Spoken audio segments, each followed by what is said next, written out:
నమస్కారం. ఈరోజు ప్రజా ఫిర్యాదుల పరిష్కార వేదిక ద్వారా మన నియోజకవర్గంలో జిల్లా కలెక్టర్ గారు వినోద్ గారి ఆధ్వర్యంలో మూడో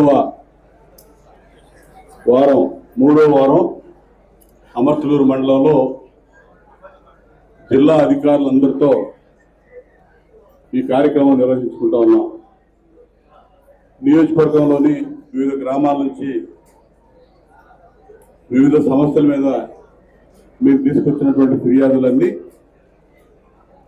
కలెక్టర్ గారి ఆధ్వర్యంలో ఆయా సంబంధిత శాఖల అధికారులకి వాటిని పంపించడం జరిగింది. పరిష్కారానికి కూడా త్వరలోనే చర్యలు తీసుకుంటారని చెప్పి ఈ సందర్భంగా తెలియజేస్తున్నాం. ఎందుకంటే ఒక వినూత్నమైనటువంటి కార్యక్రమానికి శ్రీకారం చుట్టింది ఈరోజు చంద్రబాబు నాయుడు గారి నాయకత్వంలోని కూటమి ప్రభుత్వం. ప్రజల దగ్గరికే అధికారులందరినీ పంపించడం, మీరు సద్వినియోగం చేసుకోవడంలోనే ఉంటుంది. ప్రభుత్వం ప్రజల కోసం పనిచేస్తుందని తెలియజెప్పడానికి రొటీన్గా రెగ్యులర్గా జరిగే కలెక్టర్ కార్యాలయంలో కలెక్టర్ గారి గ్రీవెన్స్ కానీ, ఎంఆర్ఓ కార్యాలయంలో ప్రతి సోమవారం జరిగే గ్రీవెన్స్ కానీ, ఎమ్మెల్యేగా మేము నిర్వహిస్తున్నటువంటి ప్రతి శుక్రవారం నిర్వహిస్తున్నటువంటి గ్రీవెన్స్ కానీ, ఇవన్నీ కాకుండా మొత్తం ఆల్ డిపార్ట్మెంట్స్ జిల్లాలో ఉన్నటువంటి అన్ని శాఖల అధికారులు సిబ్బందిని మన దగ్గరికే పంపించి 4 వారాలు కంటిన్యూగా ఈ ప్రజా సమస్యల పరిష్కారానికి చర్యలు తీసుకోవడం అనేది ఒక గొప్ప ఆలోచన. ముఖ్యమంత్రి చంద్రబాబు నాయుడు గారి ఆలోచన. దీన్ని అమలు చేయడానికి మన జిల్లా యంత్రాంగం చిత్తశుద్ధితో పనిచేస్తూ ఉంది.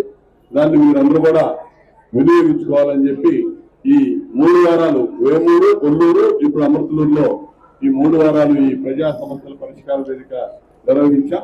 వచ్చిన ఈ ఫిర్యాదులన్నీ కూడా అతి త్వరలోనే పరిష్కారం అవుతాయి. అధికారులు కూడా సమస్య పరిష్కారానికి చిత్తశుద్ధితో పనిచేయాలని చెప్పి నేను కూడా విజ్ఞప్తి చేస్తా ఉన్నాను. ఎటువంటి పరిస్థితుల్లో సమస్య పరిష్కారానికి మీరు చిత్తశుద్ధితో పనిచేయాలని చెప్పి సందర్భంగా కోరుకుంటూ, నెక్స్ట్ వీక్ ఈ పీజీఆర్ఎస్ ఎక్కడ జరిగేది నెక్స్ట్ చుండూరు మండలంలో ఈ ప్రజా సమస్యల పరిష్కార వేదిక కలెక్టర్ గారి ఆధ్వర్యంలో నిర్వహిస్తామని చెప్పి ఈ సందర్భంగా తెలియజేస్తూ, ఇచ్చేసిన ప్రతి ఒక్కరికి పేరు పేరున ధన్యవాదాలు తెలియజేస్తూ సెలవు తీసుకుంటా ఉన్నాను.